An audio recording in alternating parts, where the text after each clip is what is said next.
Destination Nightmare, the B-Movie Podcast.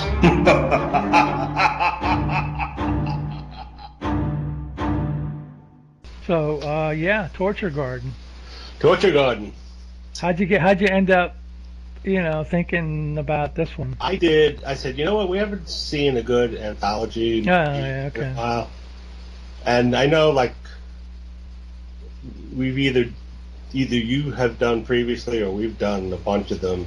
So I'm like, well, what haven't we done? And I just came upon Torture Garden. I'm like, oh, that looks cool. I had Burgess Meredith, and of course he's dressed like the devil. I'm like, well, you can't go wrong with that, you know.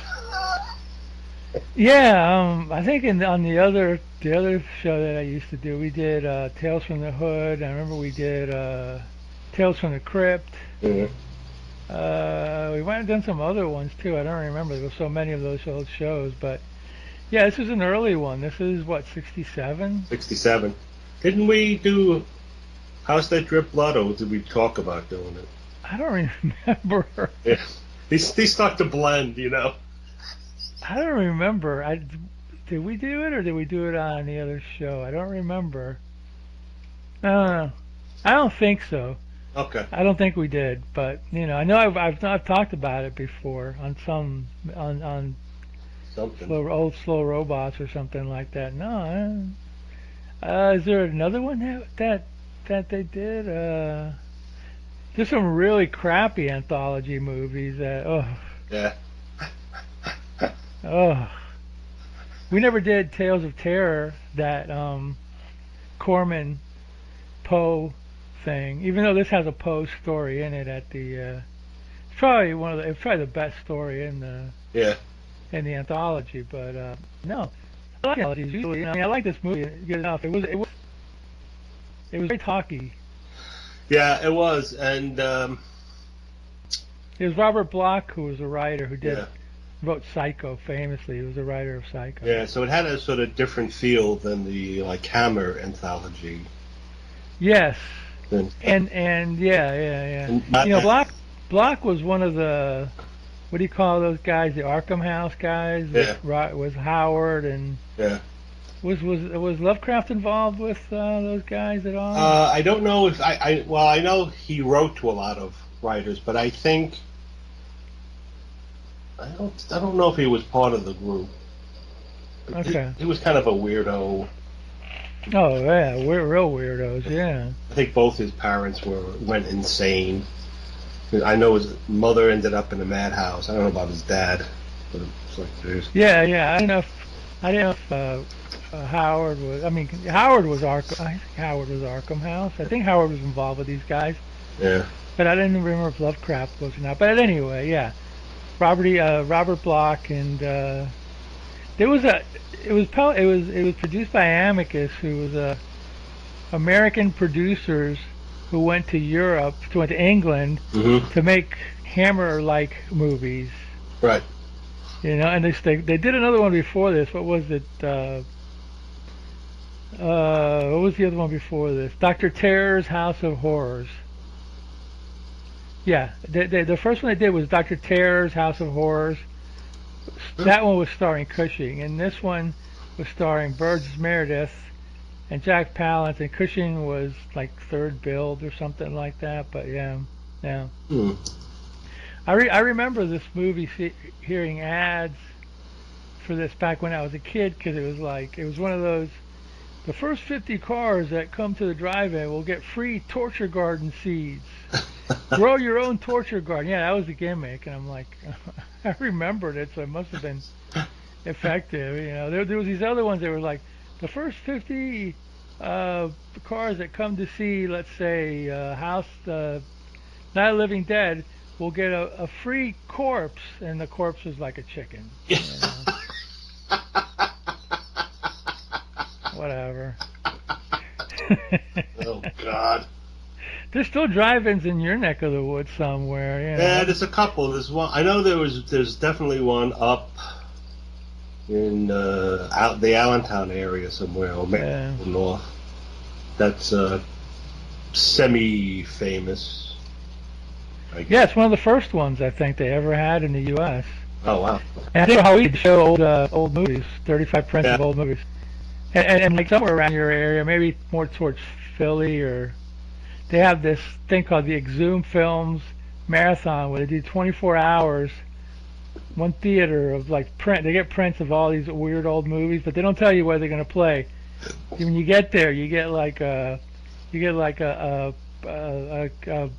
know, a program Hmm. where they just give you clues as to what movie it is. So you know what you're watching. You could be watching The Exorcist. You could be watching, you know, but 24 hours, man. Uh, Oof, you Jeez. know, a lot of Red Bull. I don't know. I think I'd have to wear a couple of adult diapers to get through Oh 24 yeah, hours. oh yeah. I mean, I know, I watched people on YouTube that went to it, and they just said after about 8 or 9 hours, they just went to the hotel room and you know, take a sleep for a little while, and Yeah. then come back, take a shower, and then see what's up. You know, so. Well, I know the college I went to used to every Halloween would have a monster movie, weird movie marathon, Oh, really? Oh, cool. and it would be from like eight at night to 8 in the morning. Oh, Dusk Till Dawn. Yeah, dust till yeah, and that's where I saw Johnny Got His Gun. That was one of the horror movies, huh? That was Okay. creepy, ugh, disturbing, and that's where I saw Pink Flamingos. That was for Halloween. Oh, oof. Yeah, there was another movie I remember, Body Parts, I think I've seen that. The Mask, that Canadian horror movie They where had that. That's cool. In 3D or 2D? yeah, 3D. Everybody got 3D glasses. Oh, that's pretty cool. And it's kind of run-of-the-mill horror movies you've seen before. So would they show like film, or would they show? So yeah, it would be a film. Oh, that's Everybody even get better. Yeah. like a big cafeteria style thing, and they're all sitting there, and they just pull the screen down, and it was festival seating, so first come first serve. So Was it a theater or was it an no, it's auditorium just or a cafeteria. cafeteria? They had a cafeteria. It's a place where on off hours they had a canteen. You can go buy food, and then you'd sit and eat and stuff. And then on like Friday or Saturdays they would have like musical guests or comedians, on the little stage. For free, or you No, had to pay no, you had to pay tickets to do those. a few bucks Yeah, here a and few there? bucks. Did you see any bands there or any comedians? Or Yeah, but they were just lamos. bands. I couldn't even remember. There's nobody. The only famous person, semi-famous person I remember seeing there was Tubby Boots. Oh my God! Yeah, I showed you that picture, and you were Yes. like, And I saw him. He did his hassle thing. It's like, I can't believe that Tubby Boots was playing. He was a Miami Beach comedian, yeah. like a really cheesy one too. I can't believe he Yeah. was playing. Well, it was Frickin' a small college, and I'm sure he probably at some point went up and down maybe during the off hours. He went up and down the coast. Tubby Boots. Yeah, because I remember I posted that picture, and you Yeah. actually remembered him. I go, how the hell do you remember Tubby Boots? I thought he was in Miami only. Guess not, because he played at your college. Was that in New York?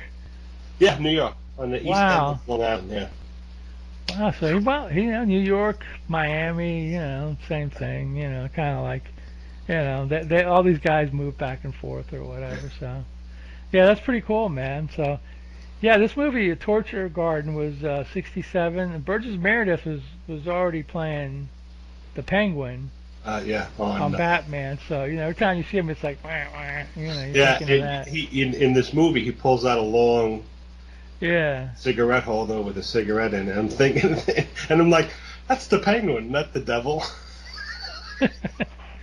Well, spoiler alert, everybody. You don't know he is, though. Well, that's true. Well, how was this movie's 67? If they haven't watched it now, Yeah, that's true too. I like it when they take spoiler alert after they tell you, what the big reveal at the end is. Oh, spoiler alert! A little too late on the spoiler alert there, pal. Oh yeah, I forgot. Oh, anyway, so Jack Palance. Jack Palance acted really weird. He was really subdued and strange, as opposed to his usual angry. yeah, You I know. think that's the character he was trying to play. Yeah, This sort of not meek, but kind of a nerdy yeah, collector. repressed. Like he would talk in a breathy whisper. It's like, yeah, because because I'm remembering him playing Genghis Khan. Genghis Khan, yeah, right. Hard-nosed cowboys and yeah, exactly. Yeah, Dracula. yeah, In a good TV movie of Dracula. His image, to me, it seems like, and to a lot of people too, seems like it was the prototype for Tomb of Dracula, the Marvel yeah. series. Gene Colan. I think Gene Colan used the Jack Palance Dracula as a template for He also Palance also did a Dr. Jekyll, Mr. Hyde for television. Yeah. Which was pretty good too. I think I have it. I'm not sure. He did he did a lot of westerns. Oh God, yeah. What was the one that he won an award for? City Slickers. City Slickers. Yeah, he played some tough. It was a comedy, I think, wasn't it? He played some tough ass cowboy. Who, always a bad guy, gangster. Spoiler alert: who dies on the cattle run? He does? Yeah, and City Slickers, yeah. I didn't know that. I didn't watch the movie. I just remember him winning an award, and didn't he do some push-ups on stage at the Academy Awards? Yeah, he was at the Oscars, and it was a set-up joke, and then Billy Crystal was mentioning him in the audience, and I think he said some kind of like an old joke, and then Jack Palance got up and he did push-ups, and then every time Billy Crystal came on to talk, he mentioned something again, and then Jack Palance would do something again, and just to show he's not old. But it was a bit they cooked up, but it was funny. Back in I guess it was in the 70s, when they had Ripley's Believe It or Not, Holly Palance was the hostess. So that's his daughter, and that's his daughter. She didn't look like him. She was active, actually. She wasn't as menacing and mean looking. So she must look like her mom or something. Because she wasn't she also in The Omen? Holly Palance? Yeah. I don't remember. I saw the movie, but I don't remember. I remember Lee Remick and Gregory Peck and. Yeah, I think she was like a nurse who. Maybe. Killed herself for Damien or something, or like the babysitter or something. Was like Damien? Did The Omen have any connection? That didn't. But I'm just gonna say it anyway. It didn't have anything to do with Rosemary's Baby, right? No. He wasn't supposed to be like Rosemary's Baby growing up or anything like that. No. Okay. No. Although I think it's. I'm sure Rosemary's Baby had a strong influence on The Omen, but that was back then with the satanic panic. Yeah. All, playing records backwards. Well, they did a TV movie because Whatever Happened to Rosemary's Baby, and I never watched it, but I know they did one. TV got in on it too. They got in on all the weird witchcraft crap or whatever. Yeah, that was the big thing in like the mid to late 70s. Yeah. There was a lot of movies, movie of the week. Where I think that they were trying to compete with the drive-ins because they were a lot of the times they were kind of making exploitation movies. Not all. There were some dramas, but they were making kind of like tame-ish, Gargoyles, Night Stalker, you name it. Whatever Happened to Rosemary's Baby. Not Wait Until Dark. What was the one with Kim Darby? Don't Be Afraid of the Dark. Don't Be Afraid of the Dark. Yeah. The one with the kid that lived in the walls. Was it Cross Space or something like that? Was that Robbie Benson? Robbie Benson was in one. Somebody like that. And there was one of them with Jody from Family Affair. It was called Something Evil. Yeah. And he was kind of like a possessed kid, and that was right before The Exorcist. Yeah. So TV was really. And honestly, I watched a few of them, but I didn't watch all of them because I was probably watching crappy sitcoms. But I wish I would watch more of them because they were kind of like, now that I see on YouTube, crappy VHS copies of them, they're interesting to me. They got cool people. Yeah. They're like 70 minutes, and they do, and a lot of them are downbeat endings, and a lot of them are like, really weird subject matter or whatever. Those that I watched. I think I did a show, the Norliss Tales. Yeah. It was kind of like, you remember the Norliss Tales with Royce Ennis? It was kind of like Dan Curtis was kind of revived the Night Stalker. It was like. Yeah, he that was supposed to be a pilot for a TV series, right? That never took. And there was another one with Robert Culp and Gig Young. Spectre. That was supposed to be That was a Yeah, pilot for Roddenberry was TV series. involved in that. I think. I think it was called Spectre or Yeah, something like that. Spectre, I think that was. That was Yeah, really that was into like witchcraft and shit and stuff yeah. like that. The premise was he was going to be a supernatural detective going around the world, uh, Yeah. looking for demons and ghosts and whatnot. And That then it, that's also around the time Night Gallery was really. Night Gallery, yeah, classic, yeah. And then there was that other show with Gary Collins, The Sixth Six Sense. getting incorporated into Yeah, the syndicated Night Galleries, which is very weird. yeah, My friend was watching those, and he was trying to figure out what did they use, what didn't they. I mean, it was basically they took Rod Serling, they had him introduced as pretending it to be Night Gallery, and then all of a sudden it's like Gary Collins, you'd see that and you go, oh, it's a Sixth Sense. And yeah. Sixth Sense was an hour show.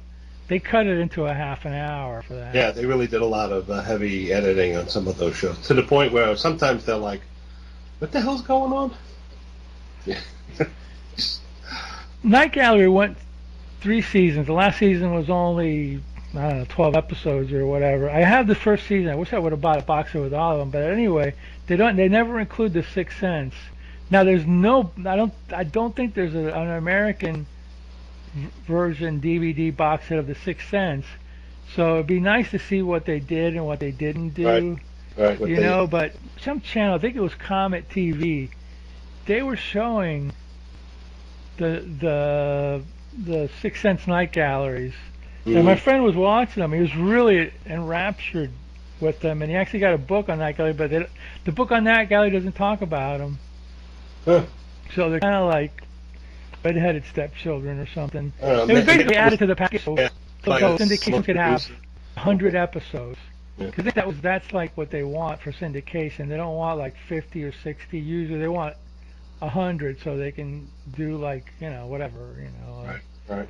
But yeah, no. Getting back to Torture Garden, these anthology movies are interesting because there's usually like a lame episode. Yeah. You know what I mean? Or two. It's usually the last one's really good and the first one's really going to grab you. Like Black Sabbath, the Mario Bava one. I think we did do that movie. Yeah, we did do The that. first one's really good, and the last one's really good. But the one with the phone is okay.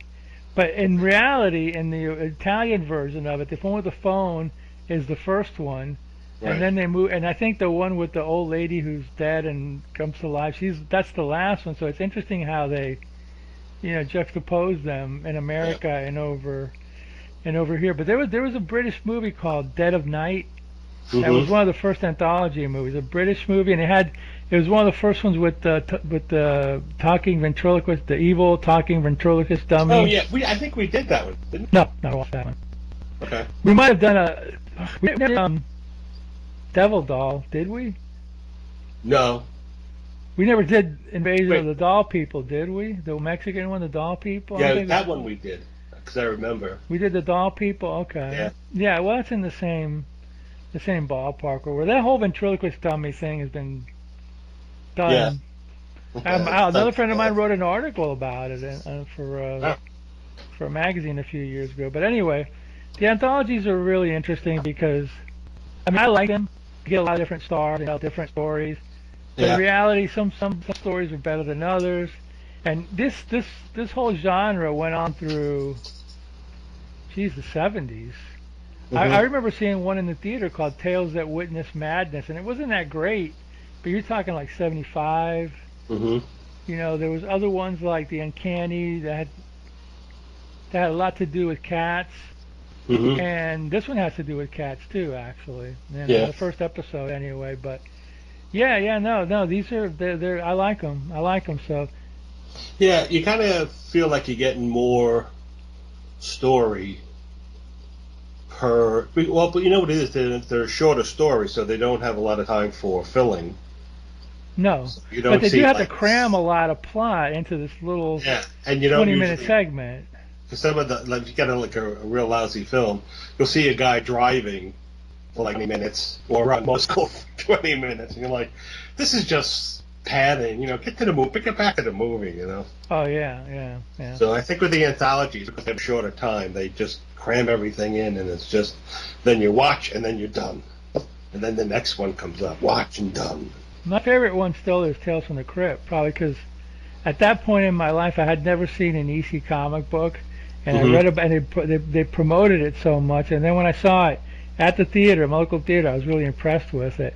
But you're talking '72, so it was a little more graphic. Even though there's a scene in the let's talk about the movie. The first episode is well, no, it starts off with it starts off with a carnival, right? Yeah, it's the carnival, and there's a Barker talking about come in to see the torture garden. Your dreams will be fulfilled. Did you ever go to a carnival that had those rides? Like the Monster House or the Creepy House. I used to when I was a kid. I used to. Yeah, I can remember the first time I went, my mom took me, and as soon as we went in and I saw the first skeleton, I just ducked my head down. And I kept it down the whole ride. I was so scared. I was like 7, maybe. Oh, man, that's funny. My mom had a good time with it, though. But I just... So anyway, it starts off with a carnival, Yeah, and there's a Barker coming in. You see someone hands the ticket taker money and gets a ticket, and they walk in. And then you see Burgess Meredith talking about some... he's talking about some torture thing, and then he's up and he's... it wasn't much of a... But they electrocute a guy. Yeah, he goes on this long spiel about electrocuting, killing a guy, and do you feel sorry for him and stuff. So he pulls a lever, and everybody jumps because the machine goes, and there's a real person sitting there, but he doesn't do anything. He's just sitting there. So then he's it's the end of the show, and people are like, well, not. It wasn't that scary. It goes, but I have a special torture gun for 5 pounds. And there's like there's like 4 or 5 people, 5 or 6 people there. No, it's 2 girls. 2 girls. Is Peter Cushing one of them? No, Peter Cushing was not one. It was 2 girls and 2 guys. It's a guy. The guy at the beginning. It was a guy with the blonde hair. 2 girls. Jack Palance and another guy that's Michael Ripper. Michael Ripper. Yeah. Michael Ripper. From all the Hammer movies. They had to get somebody from all the Hammer movies. And so they all pay their 5 pounds and go in, and he reveals some Greek goddess. I forget her name. What was her name? Oh, it was with an X, I think. She's sitting there with a weave near a loom, and she says, each colored thread is a human life, and then she can end this life, and she's sitting there next to a loom and holding some threads in one hand, the other hand has the big shears. So he's saying, do you dare to, look into the evil within you, and blah blah blah, get more spiel.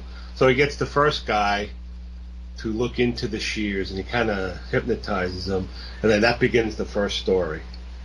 And the first story is like he's like a kind of like a playboy type, but he needs money.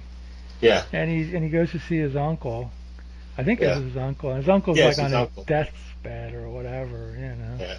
And his uncle's like, man, he looks scary as crap, but he's like, his uncle don't want to give him any money. Yeah, his uncle's in a wheelchair, has a bad heart. And so the uncle doesn't want to give him money. So then they're arguing, and his heart starts to go, and he tells his nephew, get my medicine on the mantle. And med's like a bottle of booze or something, but it was like, in these movies, it's always the guy's in a wheelchair, and his medicine is always across the room on a high shelf. I mean, that makes If it was me, I'd have the bottle with me all the time. Yeah, right. So he holds the medicine out for his uncle, saying, you've been seen in town paying for goods and stuff with gold coins. I want to know where your treasure is, where your hidden money is. And the uncle's like, give me my medicine. Yeah, because the uncle says he's broke. Yeah, the uncle dies. Yeah, right. He knocks the glass. He gives him his medicine. Puts it on a chair. When the uncle goes to Right, get it, he just knocks it out. right. So then the uncle dies, and then the next day, I'm just looking at the floor, so off it later and such. The And doctor's like, what time did he go? I don't know. That's all right. We'll say 7. He's like, yeah, right. it's like, who Yeah, cares? yeah, whatever. Yeah, So then nothing. I'm done with it. I got to go home and, whatever. he starts tearing the house apart looking for the hidden treasure. And again, he's like looking in drawers and stuff. It's like, looking on top of shelves, and it's just like, all right. So, and then he like sees under the bed. So he opens it, goes downstairs, and You see the coffin, right? well, he sees there's a dirt in the cellar, so he ends up digging it up, and he sees a coffin. So he opens the coffin up, and as he opens it up, a cat jumps out, and in the coffin is a headless skeleton. So then the cat's looking at him, and they do a close-up of the cat's eyes, and he's saying yes, and the man's looking, he's getting all like hypnotized-y and stuff, and goes, yes, I can hear you. Your name is, I don't know, whatever. He says, yes, if I do your bidding, you will give me the give money. me money. Yeah. So the cat says, who's actually a demon, he's saying, I'm hungry, I need to eat. So he goes, the man goes upstairs, and he sees that there's a tramp sleeping in his barn or something. So he kills the guy with the pitchfork, and the cat's, giving him the eye. So then he goes back downstairs, and he I guess the cat told him where to dig, so he digs up a treasure chest of gold. And then it's the next day, and the cat's like still hungry. So he wants him to kill the woman, the caretaker. The nurse, yeah. So he says, "No, I can't do it." And the cat like staring at him, and he starts grabbing his head and screaming, "All right," he's in pain. "All right, I'll do it." But then the next day, the nurse comes. He kills the nurse. Then he puts both the tramp and the nurse's body in the big trunk. And he's just he's pulling it out of the house to get rid of the bodies. And a policeman comes along and says, "Oh, by the way, there's a tramp, running around the village, and don't worry, he's harmless, but just we have to let everybody know that there's a tramp around." So the guy, "Oh, thank you." So then the police officer goes, "Oh, you have a heavy trunk here, let me help you." And he bends down to grab one of the handles, and he sees blood. So then the guy gets arrested. They find bodies. They find two bodies. Yeah, 2 bodies are in the trunk. They don't show you the 2 bodies. No, they don't show you the blood of them. Then he's in prison, and a psychiatrist is talking to him. He's saying, "Don't you realize the cat Mantovani is a demon, and my uncle buried him away in the dark, and now and the cat needs to feed, and he's scratching at your brain to because he feeds holes and that." So then the psychiatrist goes, "Okay." So they leave him alone in the cell. He goes, "No, don't leave me alone in the cell." And he turns around, and there's a cat sitting in the window. Same cat, Same cat looking at him, and so then the guy, the jailer, comes in and looks and says, "What's the matter?" He goes, The demon cat's there," and he points to the window. Of course, there's no cat. So nobody believes him. He's in the jail. So the jailer leaves, and then you see like the police sergeant's office. He's sitting there, and the cat shows up. Well, but this before he's right up, right. and then you hear the guy screaming. That's right. Horribly. So all the cops rush into the cell, and you see the guy's laying there, but he has no head.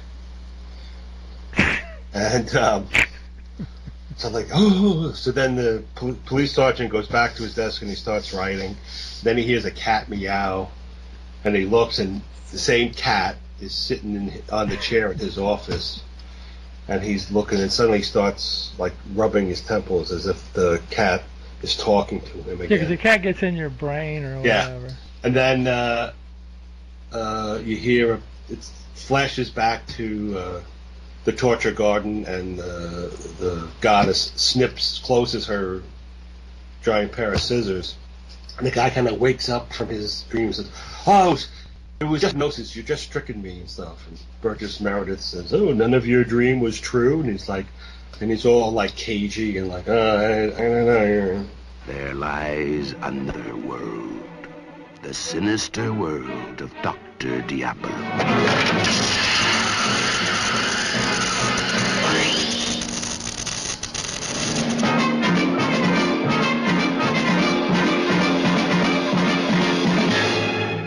The real torture garden.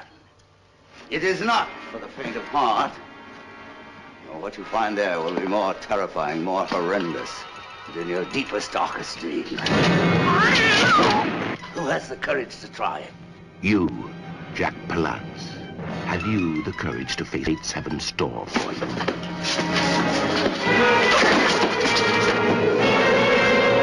You, Burgess Meredith, as the devil incarnate. What horror will you next reveal? You, Beverly Adams, what lies beyond your dreams to bedevil your future? The torture garden. Many people walk the length of its terror. No. I'll do it! I'll do it! This is the writer who shields the secrets of immortality. Did you know that there are ways to raise the dead? The rich man who'd sooner part with his life than his wealth. The money.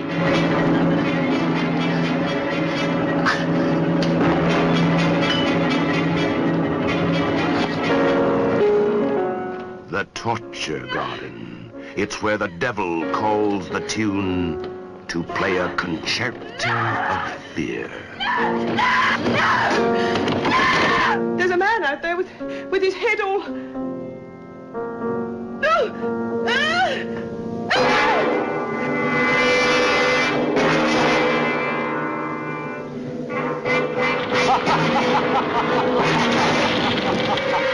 You are trapped.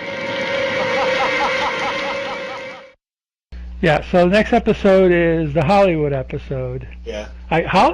It's weird. This is a British, somebody mentioned this in the review. This is a British anthology, but doesn't feel very British, you know what I mean? Yeah, I think it's... They got the website, the Wikipedia page up, and it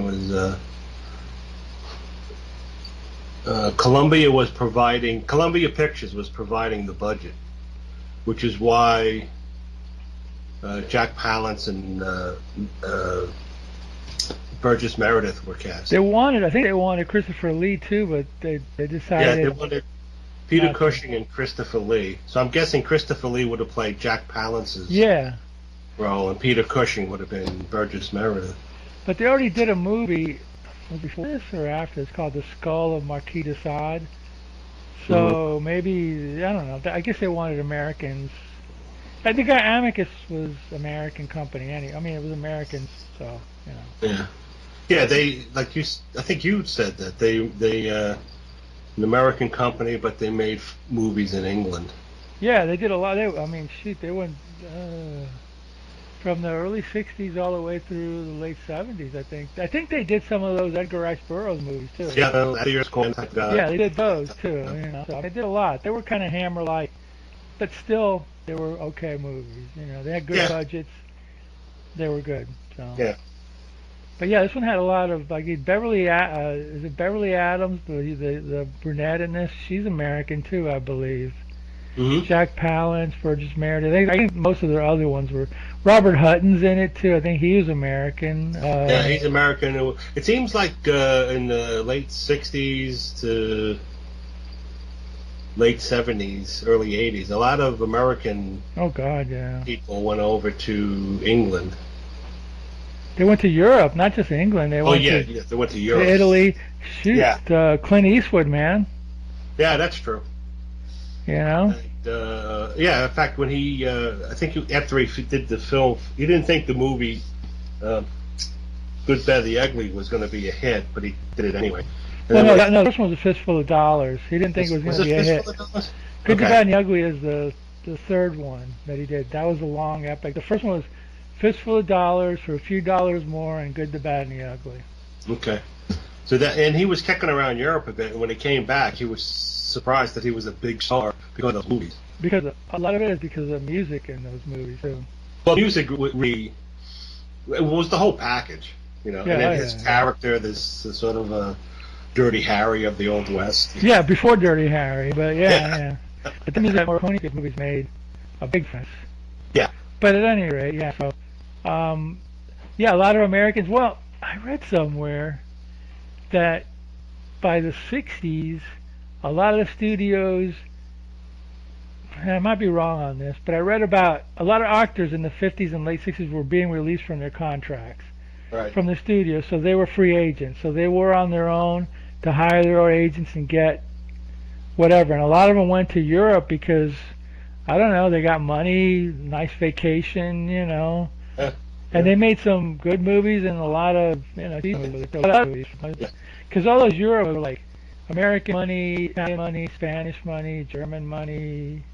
So they would get actors from each country, and that's where they could sell it to, and then they would Yeah. dub it in 3 languages. And from what I understand, like say Clint Eastwood was doing his movie, he would be speaking in English, but the guy who's acting the opposite him might be speaking in Italian. And they Yeah. afterwards they dubbed it, so it's very weird. Yeah, it must have been. Although maybe that's why they work better. I mean, but anyways, this movie was made in English, of course. So Yeah. So second episode, the Hollywood, the starlet girl or whatever. Yeah. So she's gonna meet a producer for a movie, right? And then I mean he ends up at a bar. She ends up being 2 other guys. It starts with her roommate is getting ready for a date with this big producer, and she's running late, so the actress offers to iron her dress and ends up ruining it on purpose so that the girl can't go, so the actress ends up going out with the Well, the producer. brunette, let's just say they're both out. Yeah, she goes. Yeah, the brunette. And then so they're at the restaurant and bar, and then the producer sees 2 friends, Robert Hutton, who's an actor, and another big producer, and he goes over and introduces them. So the brunette actress is talking to Robert Hutton, and he's kind of aloof and weird. And Yeah, there was one scene where she orders dinner, and she goes to him, "Are you guys gonna eat?" And he goes, "No, we're vegetarians." And I go, "That was weird." I did this one out till the end, so. I thought they were going to turn out to be vampires. Or cannibals or something. I don't know. Yeah. So anyway, so she's talking to Robert Hutton, and the big producer and the producer who took out the actress are arguing. So then the producer gets angry and storms off, and then the big producer goes back to Robert Hutton and the brunette Beverly Adams, and they're talking. And, like, yeah, she notices they're not eating or anything. In the meantime, the small-time producer goes, he gets drunk in a bar, and he drops the name of the big producer, and the bartender calls the big producer, and he goes, all right, well, so then the bartender gets him drunk. Producer drunk, and then he drives him home and puts him in a garage, and then knocks him out, and then turns the car on, so the Looks like a exhaust suicide. kills him. It looks like a suicide. So in the meantime, the Robert Hutton and the other producer. yeah, and the girl, they're going to set up a test film for her because they're going to bring her into the movie, and she's trying to get flirty and close to Robert Hutton, and the big producer saying, don't bother because he's not your type and he's not worth it, or whatever. He's like trying to warn her off. So then you see Robert Hutton leave with 2 guys, and so the girl's sitting there in the dressing room getting ready, and the big producer comes in and goes, "Oh, where's Robert Hutton?" He says, "Oh, he left with two men." 2 guys in trench Yeah, coats. 2 guys, and he goes, "Oh, he left with the 2 biggest gangsters." In town. We'll have to follow. They run out and they see Robert Hutton get in the car with the 2 gangsters and drive off. So they get in the car and they drive off. But then you hear a gunshot and you see Robert Hutton's body roll down the hill, and he's got a bullet hole in his head. And then the the big producer and the Beverly Adams come up, and she's looking. She sees that he's got a bullet on that. The producer says, "Help me get him up. We're going to take him to Suncrest Sanatorium." So they load him in the car, and then they're in the waiting. Then the scene changes, and they're in the waiting room, and then the Beverly Adams is in the waiting room, and then the big producer comes in and goes, "Oh, he's going to be all right. He's A-okay. Dr. Helm." Now you can be okay from a shot in the head, you know. Yeah, she's like, "Well, how? He was shot in the head." And he says, Right "Oh, between don't the worry. eyes. Dr. Helm is like a great doctor," and Dr. Helm comes in and goes, he looks like East European or whatever, and he goes, "Yes, your friend is still alive." And so, it's the next day, and then she sees Beverly Adams comes into the studio to do her filming, and she sees Robert Hutton acting, and he looks at her, and she sees that there's no mark on his forehead. So she's like, "Oh, that's weird." And she goes, "There's something weird going on." And the big producer comes in and goes, "Well, what you saw was Robert Hutton's double." Yeah, right. That's right. I forgot about that. She's like, "Oh, that's bullshit. That's bullshit." Because I was doing some reading over the weekend, and I read that you supposedly died in a boating accident where your rib cage and your skull was crushed. And he's like, "Oh," he's like, "You know what you're talking about." So then that evening, she's at the end of the day, she's talking to Robert Hutton, and they're arguing. He says, "No, don't fall in love with me. You can't." I forget how. She gave him a watch or something. She was really like. Yeah, she gave him a watch as a gift. They go, "You can't afford this," and she's like, "Oh, but I want to give it." She says, "No, don't get involved with me. You don't understand." And they end up fighting. Not and she accidentally scratches his skin and reveals steel under his face. And then he's like, "Well, explains to her, well, Dr. Helm is, what he does is he's found a way, so he puts it in the body of a metallic robot, whatever." And she's like, "What?" And then the big producer comes in with, I think it was with Dr. Helm, and then he says, "What's going on?" He says, "Well, I told her what's going on because she scratched my face and saw the metal and stuff." And they're like, "Well, she knows too much." He's like, "Well, I won't say anything." No, it's too late. So they kidnap her and take her to Dr. Helm's. Yeah, and the last thing you see, they're at a premiere. Yeah, they're at a premiere, and she's there, and she's kind of mechanical, and you see a bunch of fans going, "Oh my God, there's Beverly Adams. She's such a doll. She's a living doll."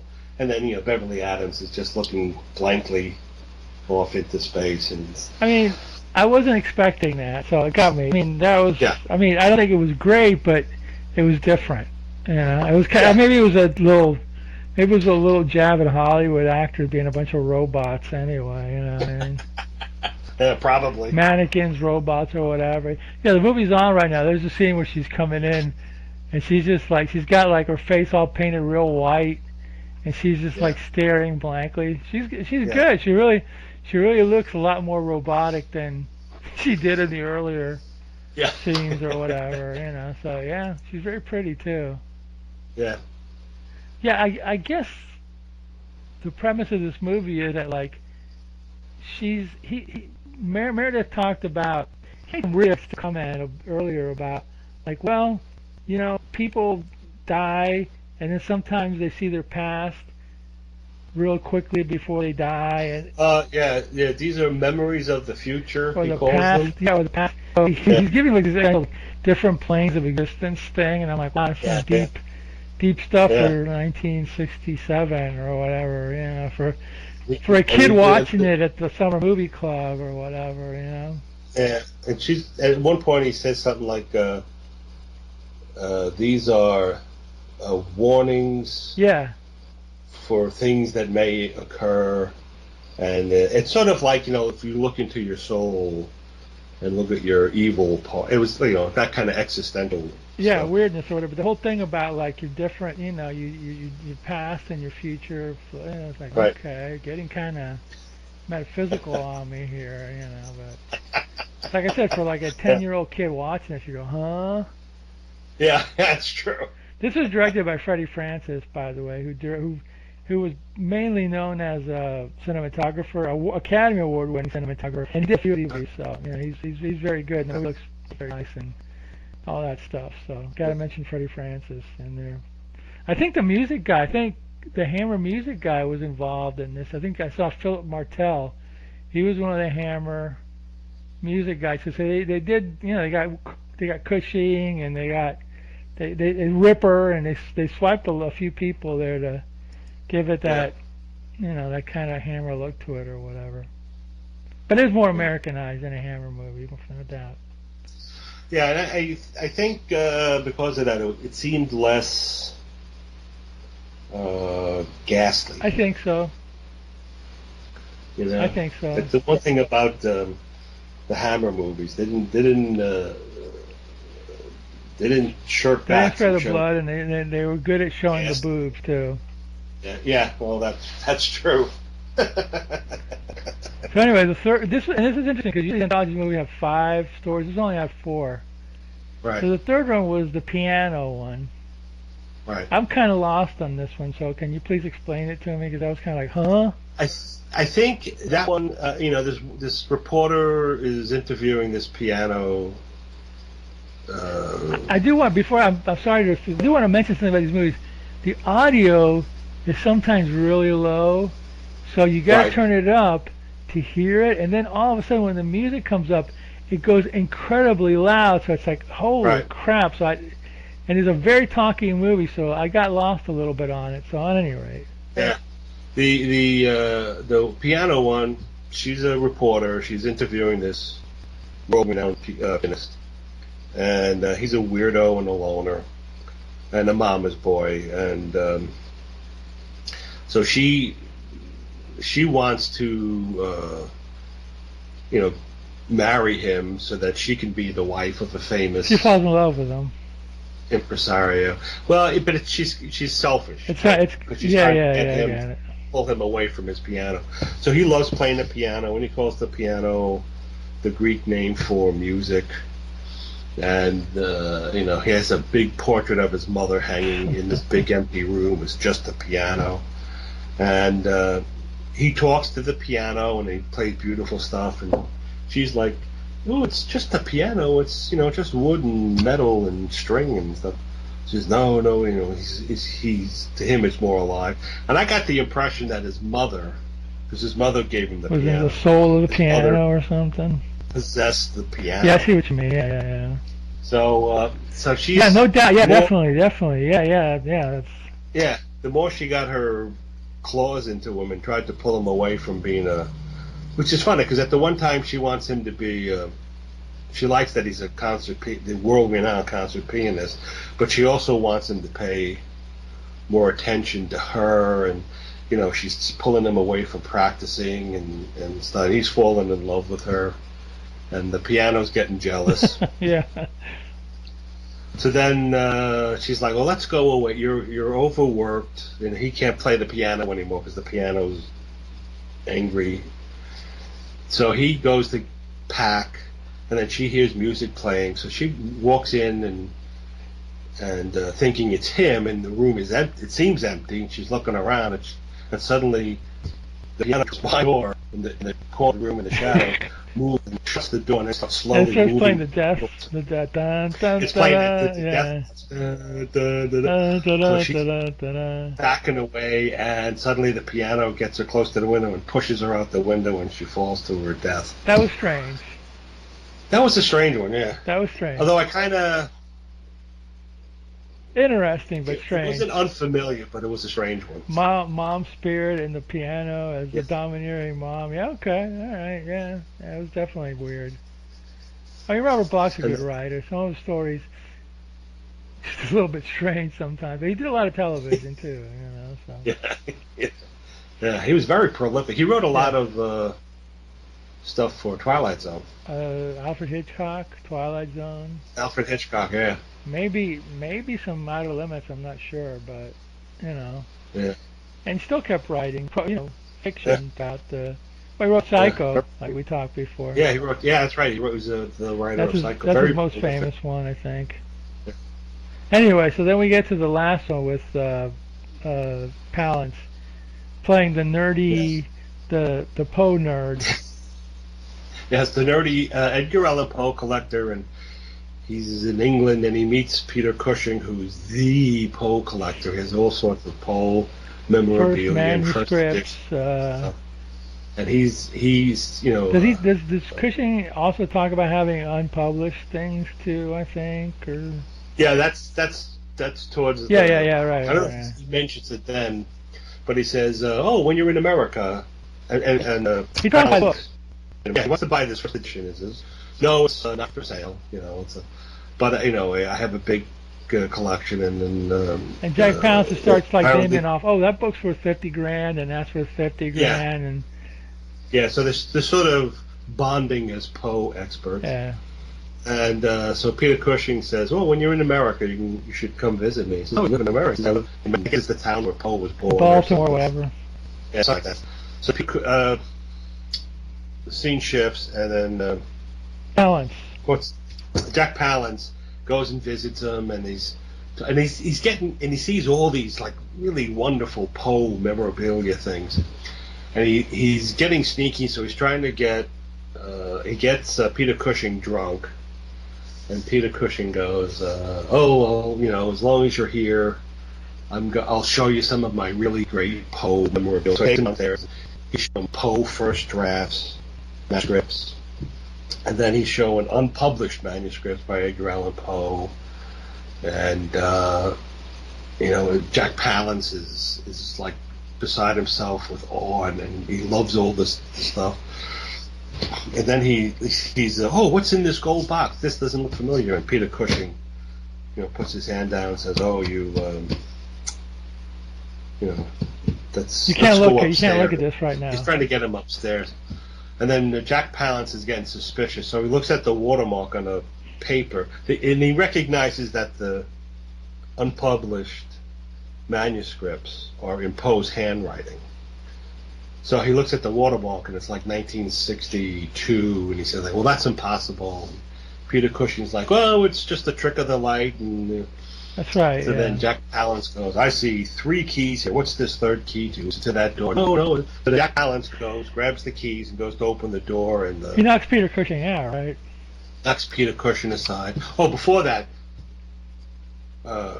Peter Cushing was telling Jack Palance that his father was a Poe collector, and Wasn't his it called a grandfather. grave robber? Somebody was a grave robber Yeah, too. it says my grandfather was also a grave robber and a necromancer, and he learned how to bring people back from the dead.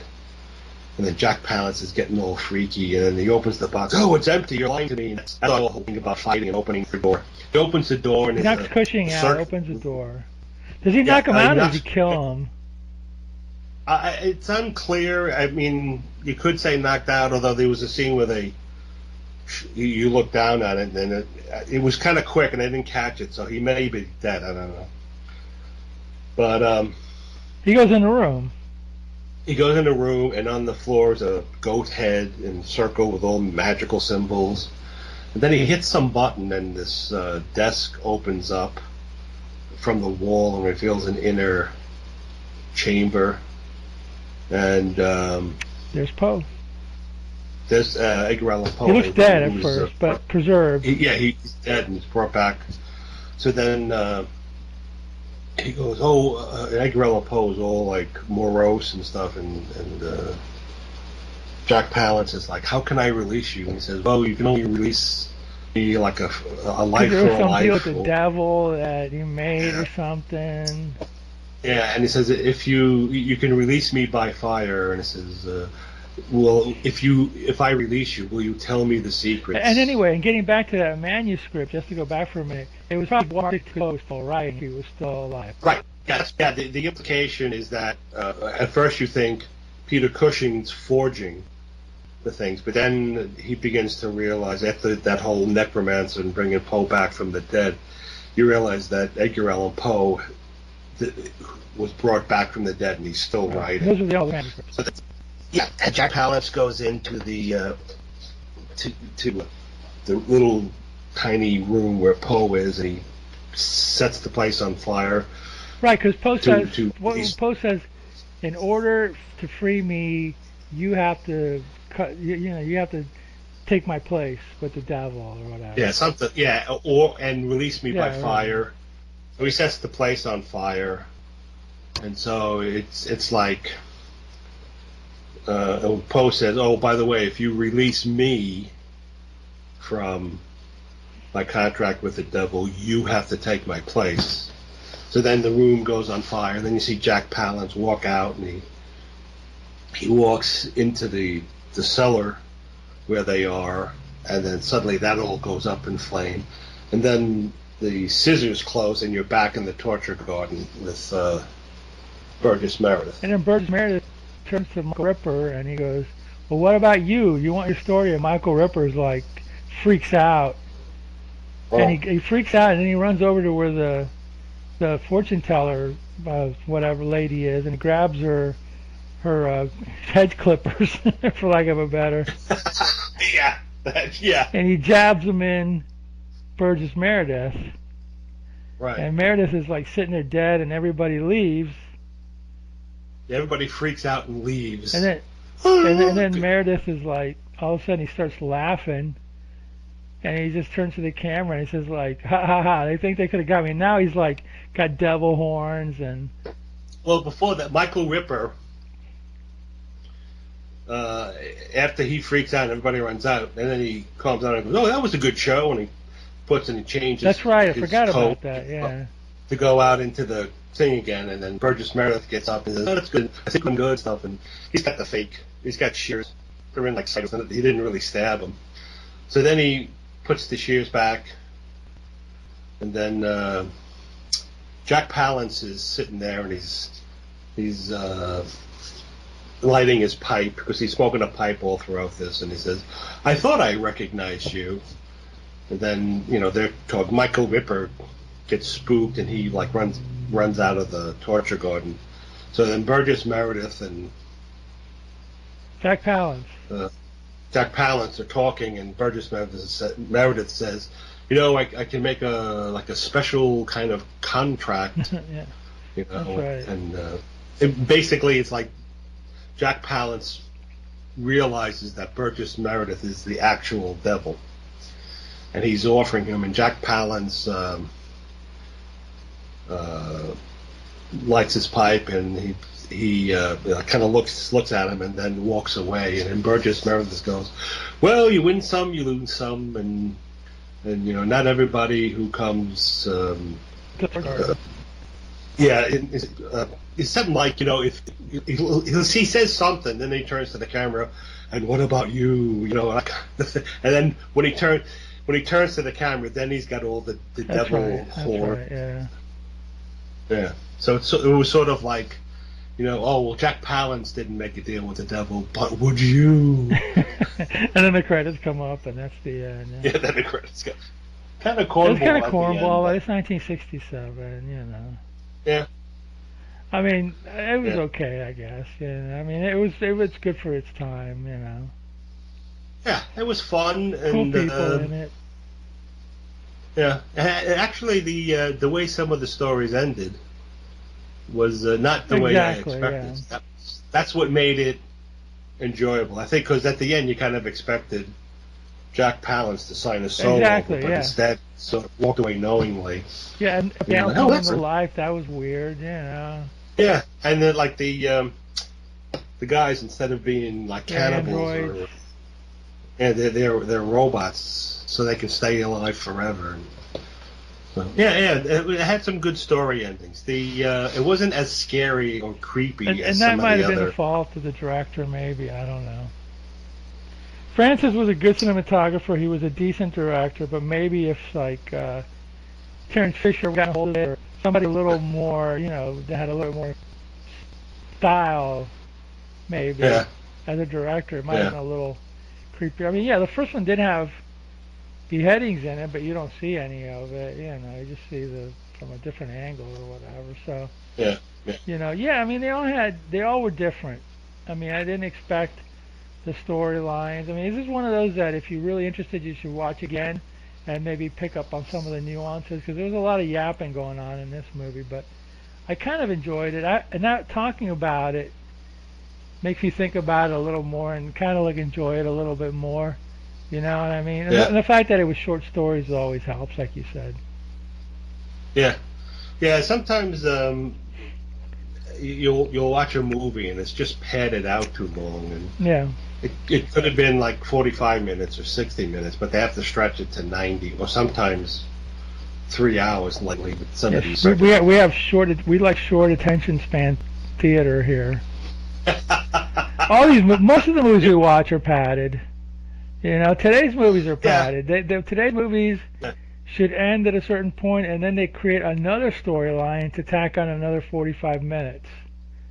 Yeah. So it's like, okay, whatever, I guess it seems like every generation, the movies get longer and longer. Like in the 30s, 40s, 50s, they were like a little bit over an hour. Then by the 60s and 70s, they started getting over 90 minutes or more, and then the 2000s a little longer, and now it's 2.5 hours, which is usually like 2.5 hours is usually used for like a giant, for like a Ben-Hur. No, back in the old days, it looked like Ben-Hur. Oh yeah, well, yeah, those were spectacles, and you went to see. I mean, the Marvel movies are spectacles too, in a way, but the reality is like, Lawrence of Arabia, Ben-Hur. They had an intermission. Yeah.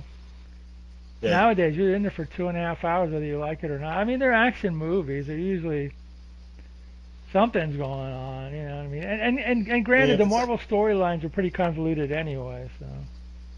Yeah, and sometimes they're too much in love with the special effects they're creating, and that's like a lot of times they'll do slow short times. Because it's like, well, we spent the day on this explosion, might as well use them all the shots. And it's like, I don't need to see an explosion 3 times to know something exploded. Yeah, it's I mean, whatever. People look at my. I don't watch. I watched 1 or 2 of the Marvel movies. I mean, they're okay. I mean, they change things, not for the better, but because they're whatever. So yeah, this movie was still. This was an hour and 40 minutes. This was a little longer than your usual 90 by 10 minutes, and a usual 90-minute. But the storylines were a little more convoluted than usual or whatever. What? I'm not sure, but Robert Block was also involved with Acid Drip Blood. I'm not sure, but I think he was also involved with it. I mean, I know he did other. Maybe I'm confusing it with Asylum, because there was another one of these. I think it's Amicus also, called Asylum, and it was Patrick McGee and Robert Parkins, and I think. Yeah, Asylum. That was Robert Block also. Yeah. What about It was it was written. Yeah, was that the one where Patrick McGee was in an old age home for blind people? Yeah. And the razor blade. Yeah. No, not with the razor blades. No, that's Tales from the Crypt. He was in an old home, but that you're thinking of the one where at the end, the blind people they mistreat put them in the maze. That's that's Tales from the Crypt. I'm looking it up right now, see if I can find it. But Patrick McGee isn't a silent. I think he is in a wheelchair, at any rate. You know what I mean? So let's see. Asylum. I think it's 73. I didn't see that in the theater, but I saw that on TV, and I liked it. That was again one of those movies that I read about a lot on Famous Monsters. Let's see, Asylum. Let's see, who's there's a lot of Asylum. anyway, yeah, that's Patrick McGee, and that's the one where like somebody chops somebody up and the body parts come back. Do you remember? Did you ever see that one at all? They chop somebody up and they put them in separate uh, wrappings, and then they put them in the freezer, and then it comes back to life or whatever. You ever saw that one? It doesn't sound familiar, but doesn't mean I didn't see it. Asylum, 1972. Yes. Let's see. Here it is, right here. Let's see. No rubber pallet. Yep.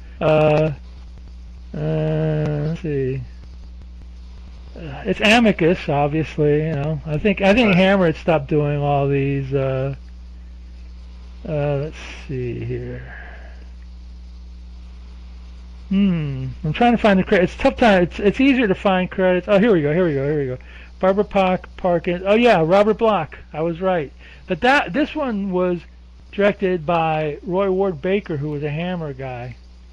Yeah, Robert Bloch, Barry Morse from Space 1999, Peter Cushing, Barbara Parkins from Peyton Place, Britt Eklund. That's right. I'm sure Patrick McGee was in this, but at any rate, yeah, that was another Robert Bloch one. I guess he had so many short stories that they probably just kind of like either he wrote a new script or they kind of used some of his stuff and created a concept around it or whatever. So yeah, it's Robert Bloch. I'm sure The House of Drip Blood was Robert Bloch too. Definitely a prolific writer. Yeah, he was. I mean, I wouldn't mind. The House That Drip. These are the movies he wrote. Robert Bloch: Psycho, The Couch, Cabinet of Dr. That was a remake of it. It was a weird one too. Yeah. Straight Jacket. That was with Joan Crawford. Nightwalker with director William Castle. Joan Crawford and Diane Baker. Then that's Straight Jacket. Nightwalker. Robert Taylor and Barbara Stanwyck. The Skull. The Psychopath. Hammer. Deadly Bees. Torture Garden, Journey to... That's the one. Yeah, House of Drip Blood. Yeah, there you go. Robert Bloch also, huh? Yeah, Journey to Midnight. That one I don't know. Yeah. Asylum, The Cat Creature. The TV movie with Patty Duke, I think. Oh. The Dead Don't Die. Yeah, I don't know that one. Yeah, that's a TV movie. And Return of Captain Nemo, that's a TV series. Looks... Interesting writer. Oh, he did one episode. Yeah. And then he did a new Psycho with Gus. Did he do Psycho too? Yeah, he did the second one with what's his name? Tony Perkins. Psycho 2 and Perkins. This was a remake. remake. Okay, that's right. I never saw it. Psycho. Yeah, that's right. Yeah, frozen script. Just Yeah. Some people like Psycho 2. It's- I've never seen it before. I've heard a lot of people talking about that. Psycho 2 was pretty decent. So I don't know how they did it because I thought did Norman get killed at the end of the first one, or did he go to a No, he went to a nut house? He was sitting alone in a room talking. That's right. Just sitting there, and you hear in voiceover, you heard what he's thinking. How he's not going to do anything. He's just going to sit here, and they're going to know that he's not crazy. It's just like a weird psychotic person talking to himself, and you're like, wow, this guy's really creepy. And he's just sitting there staring eerily at the camera. That's right. So anyway, yeah, Robert Bloch, writer, Freddie Francis, director, Torture Garden, cool movie. It's worth checking out. It might not be like what happened to you. It might not hit real hard at first viewing, but when we're talking about the stories, they're kind of creative, So maybe they work better with a second viewing. Yeah, the endings were different. You didn't expect the endings the way they went, so that's what made it a little above. Not as good as Hammer, but a little above crap. Yeah. I think Freddie Francis directed more anthologies too. I think he got pegged as anthology. He didn't do The House of Drip Blood, but I think he did Tales of Witness Madness. He might have even done another one, The Uncanny. I'm not sure. Anyway, that's Peter Cushing also. He did a lot. Man in the Moon, Cape Fear. He was cinematographer a lot though. Freddie Francis. Yeah. He did The Innocents. Yeah, great movie. Elephant Man. A lot of that was film cinematography. Yeah, he did Dune with David Lynch. Yep. Didn't like that movie. I liked it and I didn't like it. It had good parts and I just Sting. Yeah. I will kill him or something. I will kill him. Yeah, jumping around and It's like, yeah, okay, man, whatever. He filmed Paranoia. Yeah, that's a good movie. That's a hammer. That's a good one. Nightmare, Hysteria, Evil of Frankenstein. Did a lot. Dracula Risen from the Grave. Yeah, he did a lot. Wow, he did a lot. Like I said, a lot of it was cinematography. Some of it was directing. He's Academy Award winner. I think he won for The Elephant Man. Yeah. He pioneered some kind of camera, like soft edge camera. There's a story about him that's come into my brain now, but he created a certain lens that was very effective. I can't remember. I don't know. Everybody out there can look it up, Freddie Francis, but it's something about a lens that he created that kind of gave him like some, and gave a feel to some movies. Right. Anyway, so yeah, that was Torture Garden, and yeah, good movie. Check it out. Not on you found it on the Internet Archives, right? It's not on YouTube. On YouTube, you got to pay for it. Yeah. I didn't know Internet Archive had some old movies. They do.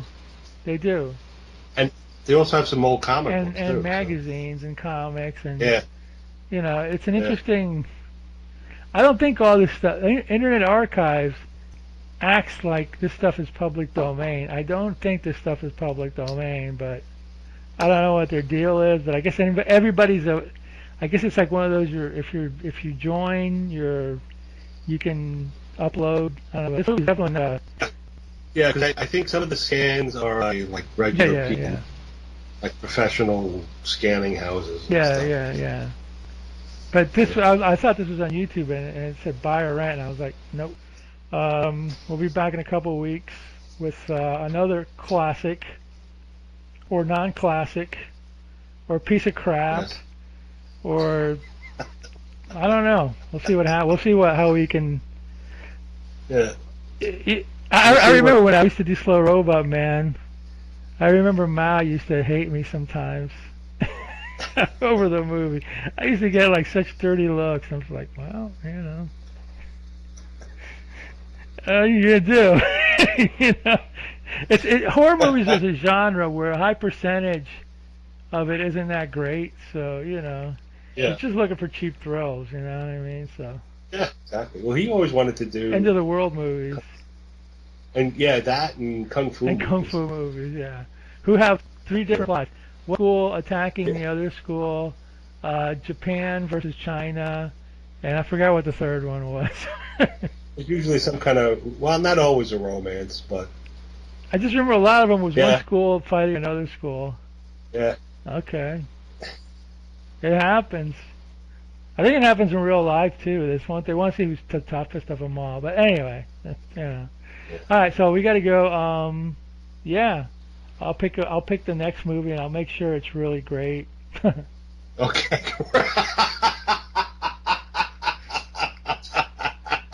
All right, man. And in the meantime, while we're gone, we ask you out there in Listerland to watch more B-movies.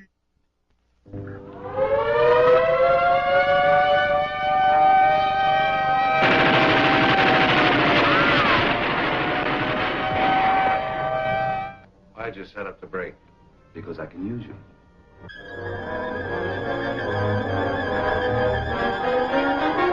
This machine utilizes X-ray, ultraviolet, and alpha, beta, and omega rays.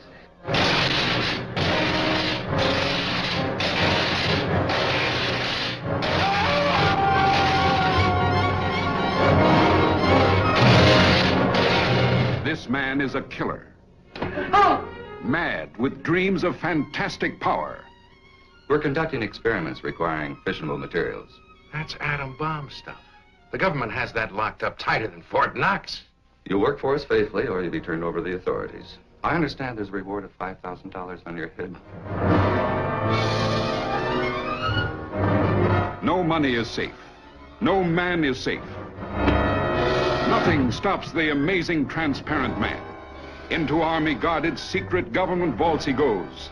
stealing confidential nuclear material, holding in his unseen hands the key to world power.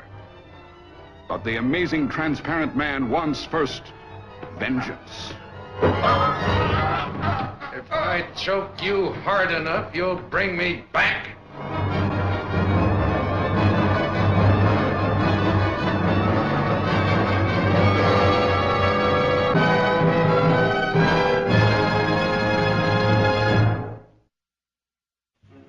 If you are a murderer, a blackmailer, or a thief, with a face as ugly as sin, and a mind as distorted as the devil's, then this man, he might help you. You could be beautiful, if you would trust me.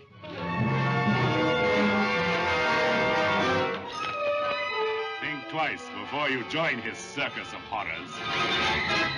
He'll change your face beyond recognition, but your soul he'll enslave for all time. Remember, he alone will know the secrets of your evil past, and never will he let you escape alive.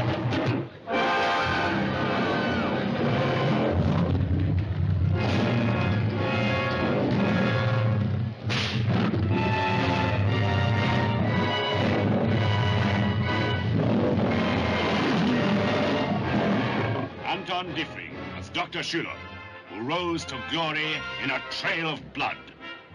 Erika Remberg as one of the girls whose face and fate he changed, but not her mind. You can't frighten me. These others, they've been stupid, just plain stupid. What others? The late unlamented ones, who have died so suddenly and so strangely. This is the little girl with the maimed face who was forever beholden to him. I am beautiful. Who grew from innocent childhood into trusting adolescence. I would do nothing to hurt you. I owe you so much. I love you so much. She was his one weakness. This maniac who first healed and then killed. What just happened was an accident. Every second is filled with unexpected danger and terror. As a doctor, a specialist in horror, uses his sinister skill to make a circus of criminals perform at his bidding.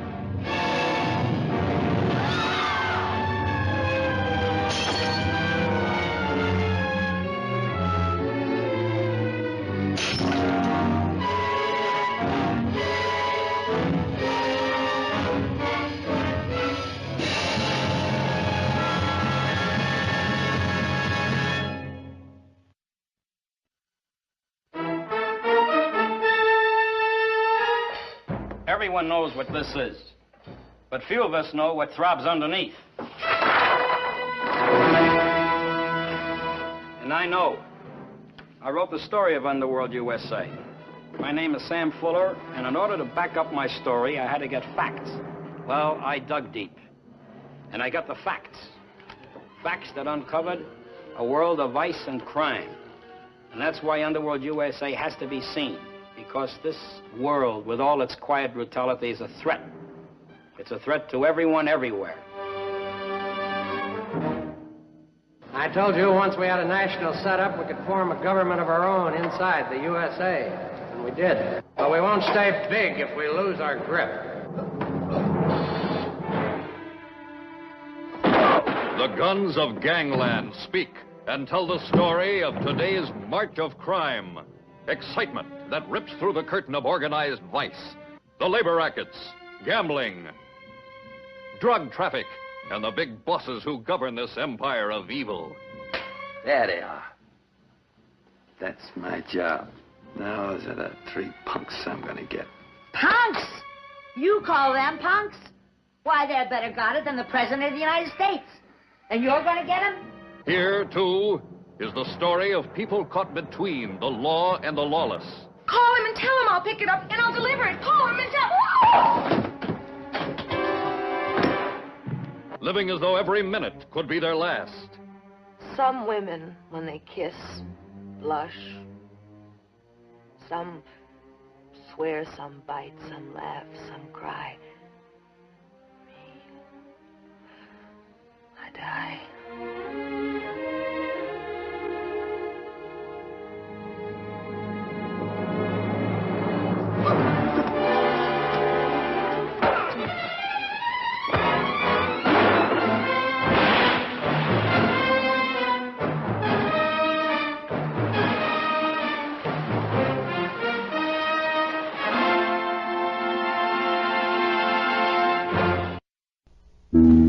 from ancient Genesis to the modern screen. The name written in blood. Iga! If I could just call you on the phone. Thrill to the newest recording star, Arturo Jr. The old rock house on the Brownsville Road. Crazy things happen according to the code. You turn to the left at the sun. See ravishing Marilyn Manning in a thrilling, chilling story. The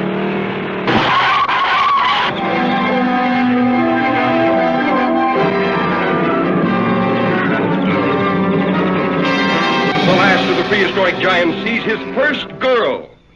Noah.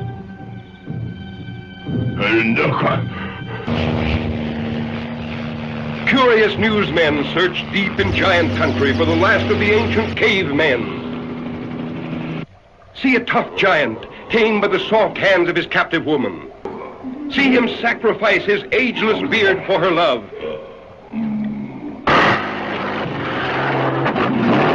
They lose her to a boy in a dune buggy, escaping a burning desert. Iga's primitive passion was love or kill.